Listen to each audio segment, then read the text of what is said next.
Now, as a trade, we are very new compared to all other fields. The first professor of engineering in UK was only established in 1840, despite we have been there for a long period of time, because we were tradesmen, we were mechanics, carpenters, blacksmiths. Okay? And even if you look at the rest of the world, when early institutions were established, nothing is beyond before 17th century, even though sciences were taught in virtually every university prior to that. Engineering didn't happen much frequently. So history of engineering is unlike political or scientific history. I started this question on day one. I asked you guys to name 5 famous engineers, and none of you could. So I have now given 3 famous engineers. Let's see if you can name what did they invent. Frank Whittle, Jack Kilby, and Karl-Heinz Brandenburg. And I can bet you all of you are using their products, or you have used their inventions. So what did these guys make?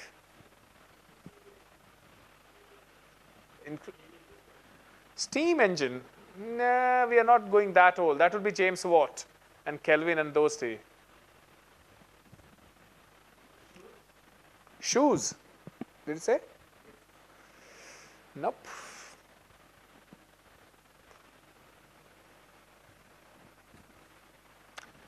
So Frank Whittle discovered the jet engine. Jack Kilby got the Nobel Prize for integrating a large number of transistors on a chip. And my ex-colleague Brandenburg came up with the MP3 codec. It's funny, wherein despite the fact all of you have used this thing, you don't know the names of the inventors.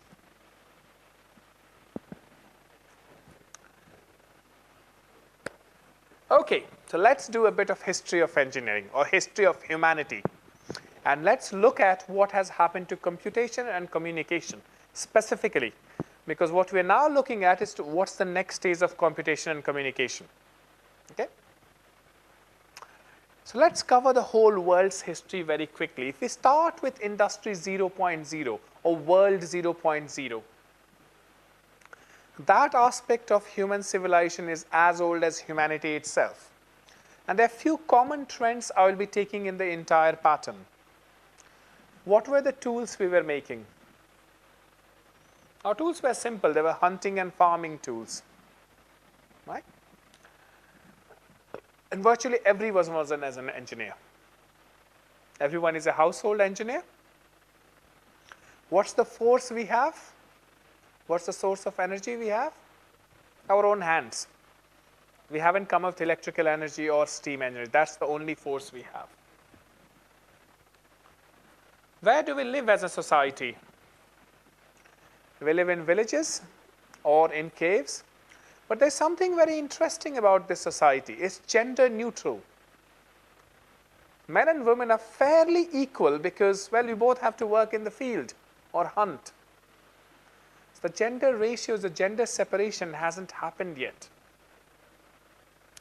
The only currency you have is your strength, how strong you are. If you can beat the hell out of the other person, you're powerful. And of course, in due course of time, we start having land, gold, or weapons as your strength. Now, what do you do of education? Well, you mostly learn in your family the trade of your art craft. There are no concept of schools because only few people need to be able to read and write. We have these priests and royal family who needs to be able to read and write. And the only way we are writing is we're writing on stone edicts for our future generation. What's happening to electronics at this point of time? Somebody's shaking head, nah, nothing happening. It depends upon how you define electronics. We had invented the number system then, and we started counting. That's the mother of all computation, isn't it? What's happening to communication? It's fairly local. As far as I can shout, that's the place my communication is going. And you can see how I'm weaving the world history into what we do very regularly. There's another thing which happens with communication. which is security and privacy. We spend a lot of time encrypting our data. Now, in this part of our human history, virtually it's guaranteed. If you can't hear me, you don't know me. Okay? We lived like that for about 18, long period of time. Okay, we had wars, kings and queens and all that. But it's immaterial for human growth. The next change for human growth, I would like to argue, happens when factory comes in being. Because this is at the turn of 18th century. So I would suggest everything before that was the Dark Ages. Okay? So the turn of 18th century, we have industrial revolution in many countries. And rather than just hands as the force, we start using water and steam power as the force. And we have started mechanization. Another thing which we do, we started doing division of labor. So I do this particular job, somebody else does that particular. So earlier, everybody was a blacksmith. If you wanted to make something in your house, you were kind of an engineer. Now we start specializing. I'm a farmer, I'm a dentist, I'm a so on and so forth. So start dividing the labors needed to run the society. What happens to society? We start giving birth to cities. People move from being a farmer to becoming a mill worker. They're working in certain mills. Something interesting happens to gender at this point of time. Remember I told you men and women were fairly equal in the previous stage. Now because we have moved to these cities, men are going to work, women are working in their household, and women lose their power. Because incidentally, if you don't have financial wealth, you're losing your control over the society. Now, generally speaking, the society also starts dividing between rich people and poor people. And workers are generally worse off. Those with capital start collecting more and more capital. In between, what happens is we get a new class of people being born. So earlier we had the royalty and the peasant. There was kings and everybody else was farmer. Now we have a new class we call the middle class, which is coming up. So you can't become a king, but you can that could be a stepping stone to become fairly rich. We start having specialized schools coming up now. That's my alma mater, Oxford, where you start having new type of degrees, trivium, wherein you study logic, grammar and rhetoric. Or if you are even more interested, you also go and study music, arithmetic, geometry and astronomy. Well, you study all of them to get a bachelor's degree. Here you are just studying electronics engineering and you are crying on that. What happens to electronics at this stage? We start making mechanical devices. Okay? The one big discovery happens is that of logarithm. Multiplication was quite challenging before that. Long multiplication. So log comes in, and then many people start making mechanical devices which use logarithm to do multiplication. So that's Pascaline, the first one, and then you have got lots of Napier bows and many other things which utilize logarithm to do hard and fast computation. From a communication system point of view, we give birth to the postal system. Now we can write letters to far off people. And security and privacy gets lost to some extent because we're living in condensed cities now. We don't have our own big houses, so people can know what's happening. It is also regained by law sometimes because some laws came in UK which basically forbid people to read gentlemen's letters. And then of course it was lost again. Let's go to what's happened at the turn of the century, early 20th century. Henry Ford comes up with his idea of assembly line production. So rather than making one factory, each person works in each product moves through. So if I have to make a car, we'll have one person who is just making a chassis, the other person is just bolting and doing nothing else. And we have assembly line production going up and up. And now we are becoming more and more specialized. Our generalization is being lost. Earlier, if all I had to do was hit and hammer, everybody could hit and hammer. But now I'm becoming just I can screw, nothing else. The the society becomes even more urban. The cities start growing to become much, much bigger. Not only that, we now start having industrially powerful cities, things like Manchester in UK, cities which were around industries. So earlier, virtually every place was similarish. We start having a better transportation system, so we start being connected to one another. Society in general is richer. We cannot say much about what happened to privacy and security because there were too many wars going on in this time at least in Europe. We had World War I, we had World War II, virtually everyone was involved, so privacy and security took a battering.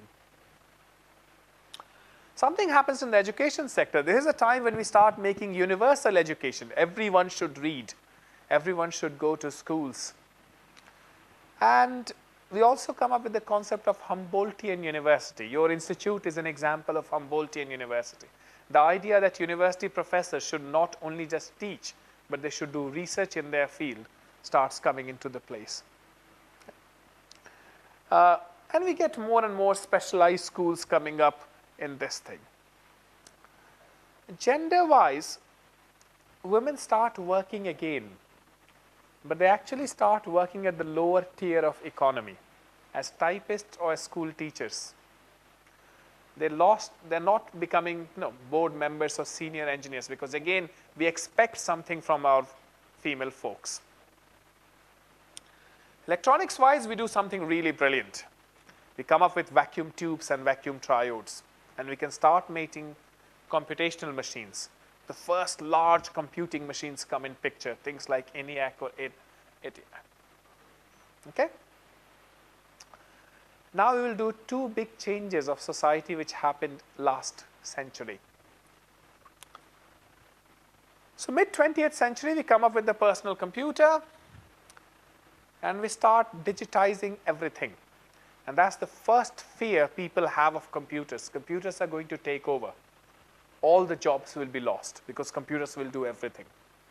So in 50s, there was a lot of work on what will happen to future. How will we earn our bread and butter if computers take over everything? The factory workers start losing their job because the factories start becoming automated. A normal car production factory will have far less number of people working now than they had working roughly a year ago. And we start getting new type of workers, workers who work on computers. Now what happens to the society? We had rapid changes in technology. We also had rapid changes in transportation. People are moving. Earlier, only royalty could move from one country to another country or from one state to another state. In India, we used to have this concept of Char Dham. If you're elderly, you go on walking to the 4 holy sites, and with the family hoping half of you will be dead by the time you come back. And if you do come back, then you are the holiest man in the village because you have been to all these 4 holy sites. Now, virtually, how many people are going to Kumbh? Any one of you have tried going to the Kumbh Mela? None of you want to wash out your sins? You're happy with your existence? But you can see how people are able to travel, and we have made a bit more connected world. So our quantity and quality of life both improve significantly at this time. Now we have rapid advances in education, but we do something very silly at this point of time for education. We make very rigid structures. You have 12 to 14 years of school where everybody learns exactly the same thing. And then 3 to 6 years of university where you specialize in one thing. And what we say is, okay, son or daughter, you learn it for 6 years and then you're set for your life. Go and do the same thing for the rest of your life. Okay? So you train as a mechanical engineer, you're going to make cars for the rest of your life. Train as an electrical engineer, you're going to fix power grid for the rest of your life. So this is where we are right now. Now you have seen the history of the world. Of course, now we can say which direction we are going in. So Industry 4.0 is upon us. Till 3.0, we got people-to-people communication.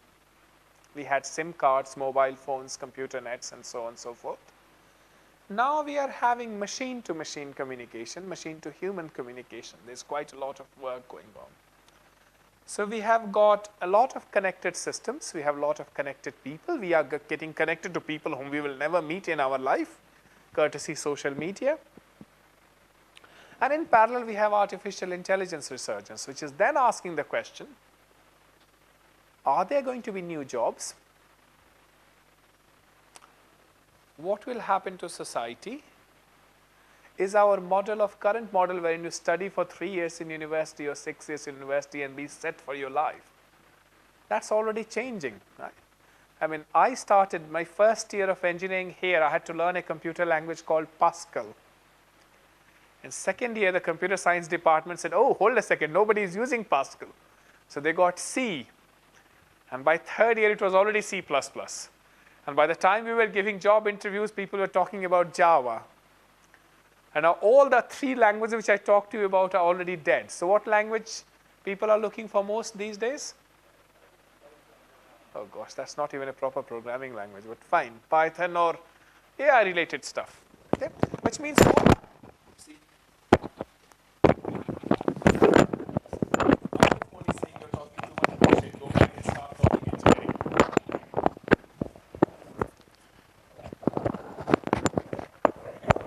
Which means all those people who were taught in C and C++ had to retrain themselves.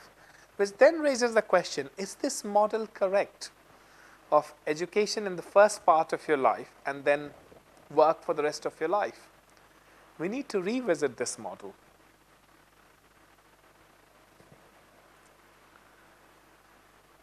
It's very difficult to predict future of technology, but some trends are already visible. We are doing more and more connectivity. We are having more and more data. We are doing a lot of automation in our society. And this is where things are very tricky. Earlier, we went from centralized processing to distributed processing. And now we are going back to centralized processing. So we went from large computers to individual personal computers. And now we are going back to large data centers and all our mobile phones just being end terminals. So you're doing a full loop in communications structures. This you guys already know. You know that graph? Few people know. Where does that graph comes from?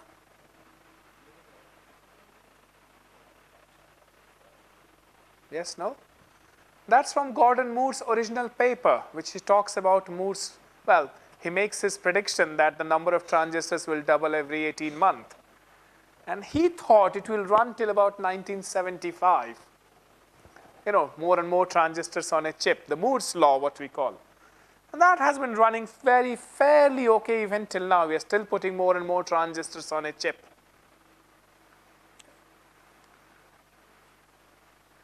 There are few problems which we have encountered over the years. We have converted entire world into a 2D world. Our screens, our printers, our mobile phones, our chips, they are all 2D examples. Whereas the rest of the world had continued to be 3-dimensional. And that's something we are not seems to be changing anytime future either. We thought we were mimicking nature in terms of making neural networks, and we'll see very soon how we are not. One thing which is certainly happening is we started with integrating processor on a chip. So we wanted the chip to be more and more processing. Then we added more and more memory to the same chip. So we have processor with large amount of cache memory. How much cache do you guys have on your processor?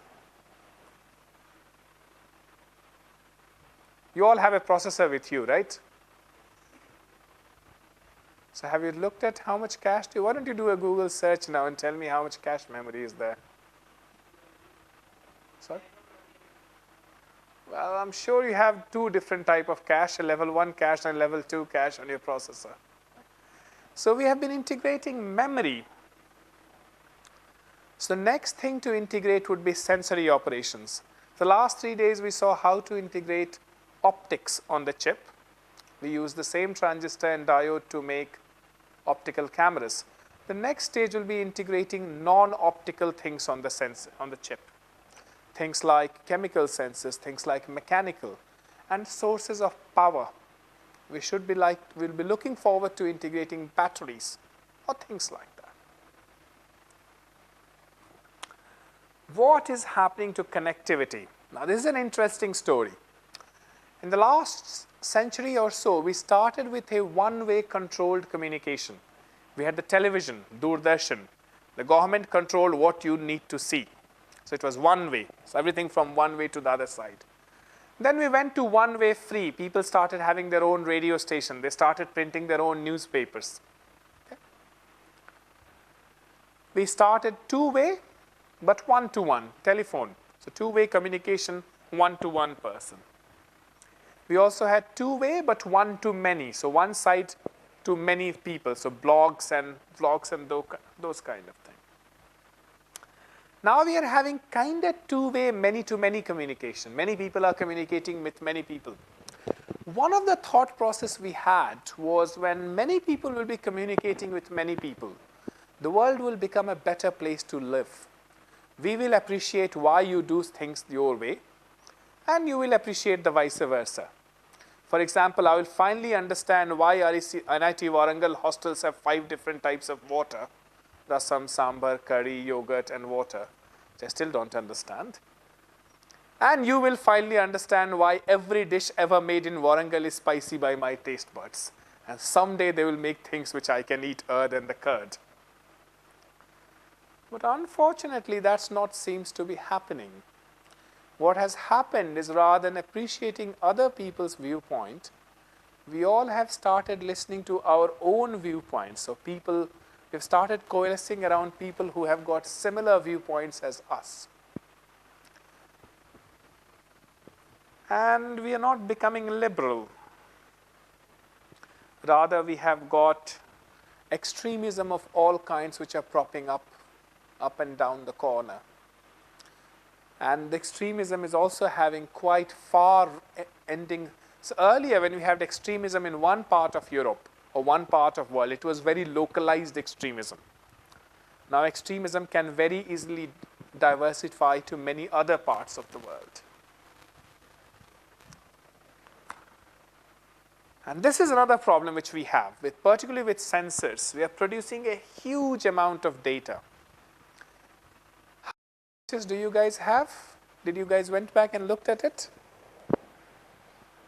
Did anyone check how many photographs they have recorded over their lifetime? No, we can't even check that. So which means all of us are becoming data producers, but we're not consuming the data in any way. We're not extracting information out of this data. So a lot of this data which we are producing is either being lost or being left unutilized at all, sitting somewhere on your mobile phones or sitting on your Google Drive. And you're also giving copyright of your data to other agencies which might be doing some sort of data mining, but you yourself are not using this huge amount of data which you have produced. Now, here lies a problem for us. We have too much of data. So what we end up doing is we have very limited processing capabilities. We as humans are not trained to access this much data. Our brains do a selective data filtering. The moment we see something, we ignore half of it. So there's a theory called cortical prediction. And you might try this theory today.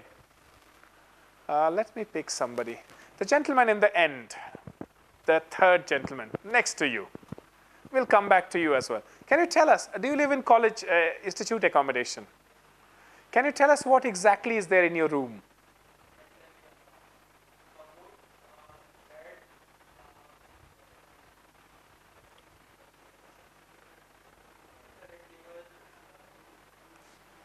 So, there's a very sorry, I didn't want you to ask personal question to you. We have a memory map of what's in our room. And as you open the doors to your room, if everything is according to that, your brain stops firing. It doesn't do anything. It only does something when something is not at its place, or something has been lost, or something is not there. So the prediction theory says that every time we do something, our brain predicts what am I going to see. And if I see something different, then I make some action, or then my brain starts firing. So what is happening now is we're using quite a lot of selective use of data. We are picking our own data to choose from. Now, as long as we are doing that's fine. The problem happens when government starts doing it, or firms start doing it. They start using selective use of data. So this will put me in a lot of trouble because this is being live telecasted. There's a new chat GPT kind service which has come from China. Have you guys tried it? Yes? Have you tried asking it some questions? Try asking which country owns Arunachal Pradesh. So I come from Arunachal Pradesh, right? So for a long point of time, our neighbor was very hesitant in issuing visa to us because according to them, I'm a Chinese national. I mean, I don't know by which angle I'm Chinese, but because I'm from that part of India, I am a Chinese national. And you can see there are even trained models. I mean, there was a good paper, good article published the other day which talked about things like, the model doesn't want to talk anything about its own government. So it's happy to tell you about the Indian prime ministers and their fallacies, but will not tell you anything about the premiers of that country. So even though we thought we could make AI data blind, we can actually force it to be very intelligent, yet on selective data.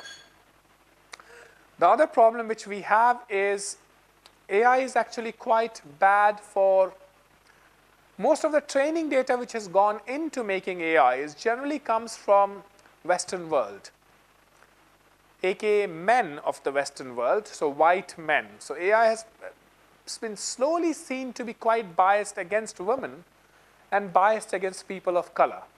And if you are people of color and you are women, you better go and do farming. That's what the AI is saying. You don't exist. Of course, with due course of time, it will be trained with more data. But as it exists, we have got a problem here. The other issue which we will be facing is how do we write the history of our times? Earlier, the only people who used to write books were big people, or authors, or politicians used to give speeches. We used to record the speeches. Now everyone is giving a speech. So 500 years from now, or 1,000 years from now, if somebody wants to know what happened in 2025, he will have everyone from Trump to me, my video recorded lectures. I mean, who knows, I might become important 2,000 years from now. It has happened in history. What's the most famous mummy? No, the Egyptian mummies. Which one do you know about? Tutankhamun? Have you heard of Tutankhamun? No? So this is a very interesting thing happened in Egyptian history, wherein this mummy was discovered in late 19th century with all the gold and jewelry and everything. All of the pyramids were empty because people had already taken things out of there. The raiders had already taken everything out. So nobody knew about Egyptian history. Now the modern historians did not have anything to know.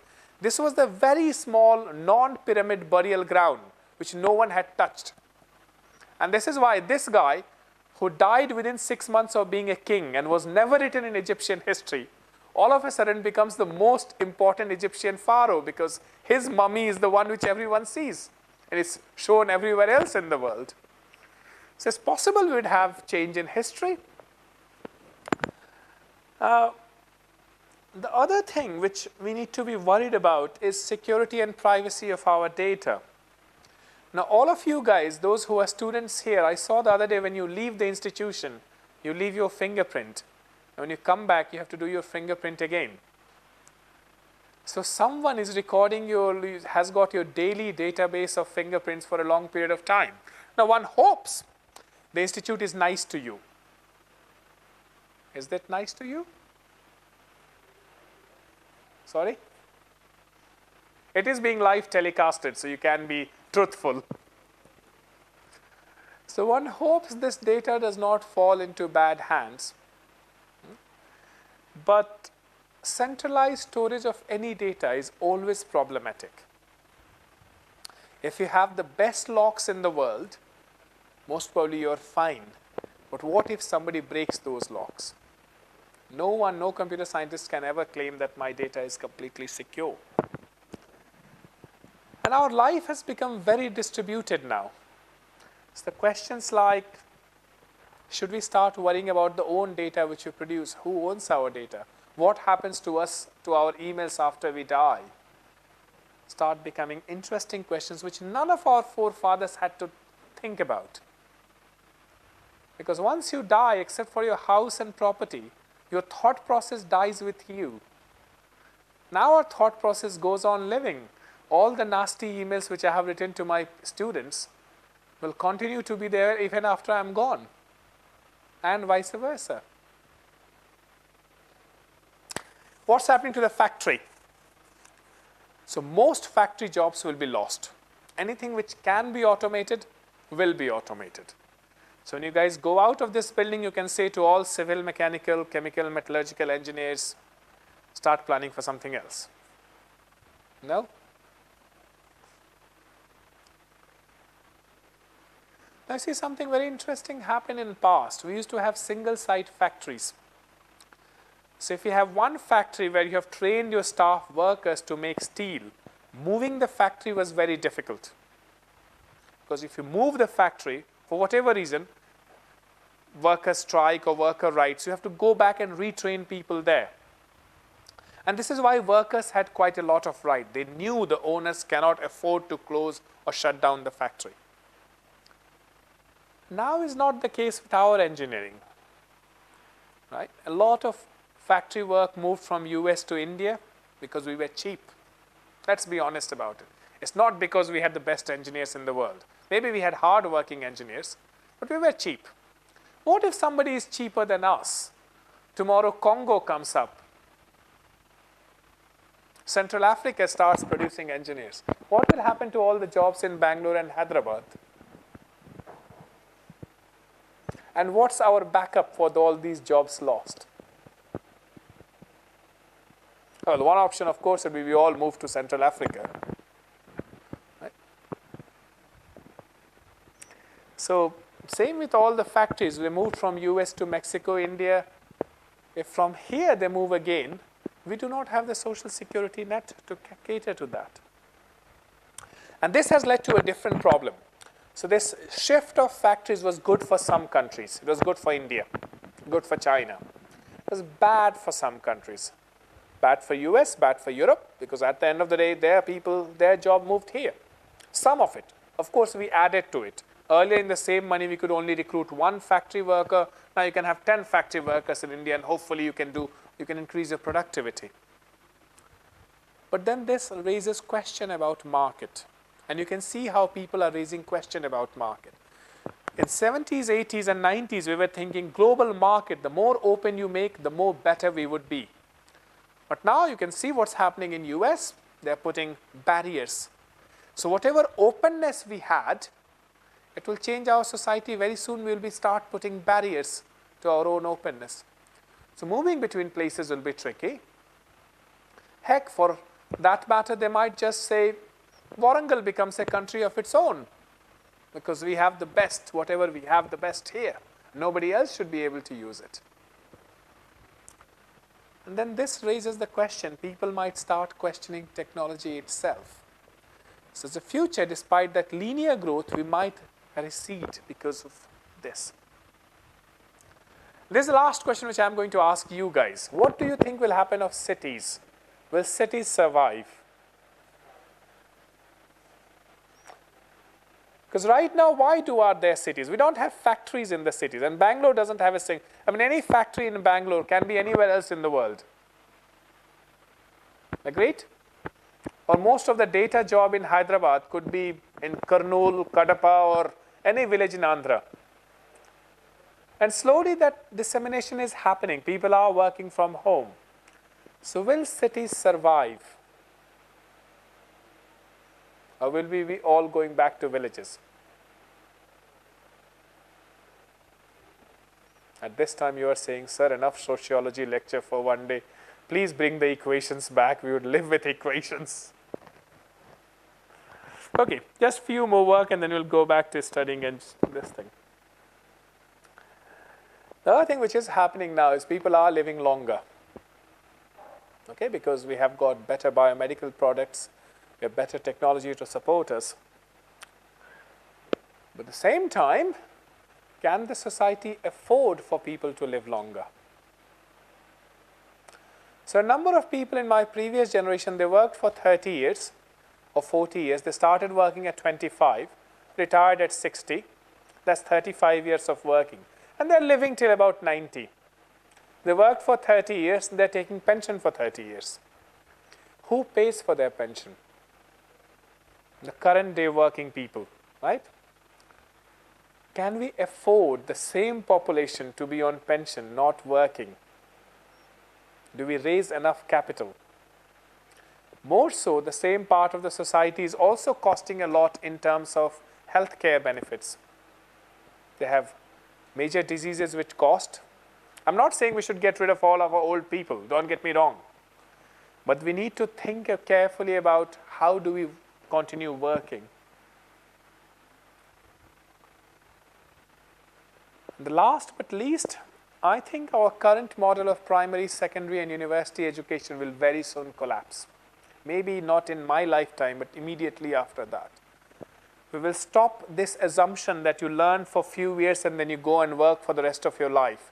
Already people are self-training themselves. You're going to courses afterwards.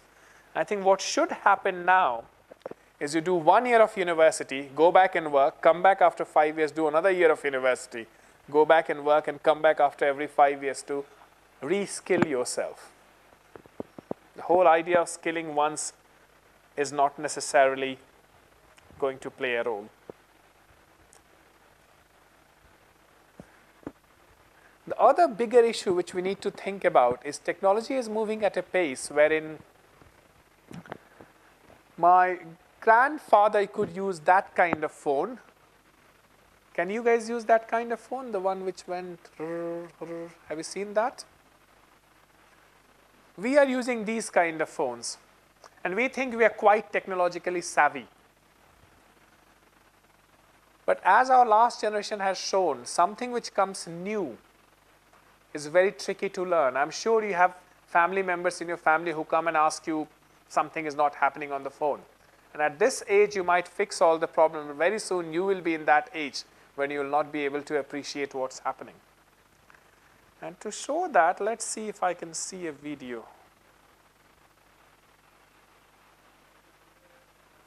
You can't hear the sound, can you?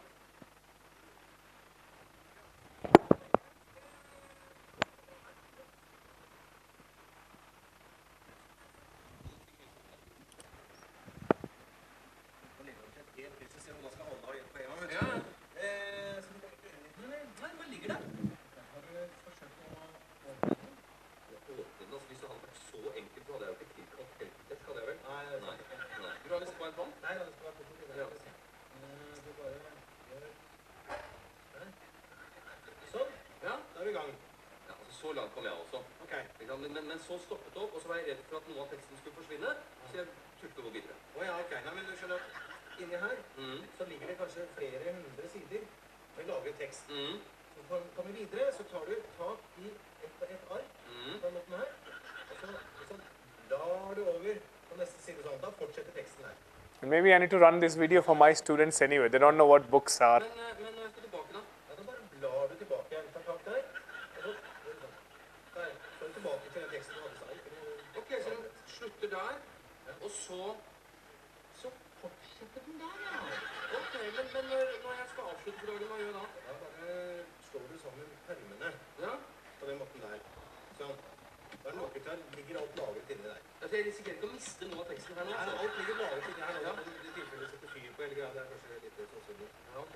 For det er noe med det at når du har holdt på med skriftruller, så tar det litt tid å konvertere til å bla i en bøk. Ja, whatever. Det er greit. Ja, men du, før du går, du bare gå gjennom en gang til. Altså, jeg åpner sånn, og så, hva har du kalt det? Jeg blar frem og tilbake, og når jeg er ferdig, så bare lukker jeg den. Flott, kjempefint. Ja, men du, vent, ikke sant? Nå er den sånn igjen, nå får jeg ikke åpnet den. Ja, du har fra feil side. Du har åpnet fra andre siden. Så det er ikke likegyldig, det, altså? Åpnet fra den siden der. Sånn. Der nå. Ja vel. Har du lest manualen, eller? Manualen? Jeg skal følge med sånn manualen som brukerverden. Ja, den, ja. Ja, men ikke sant, der har du samme problemet. Får du ikke opp?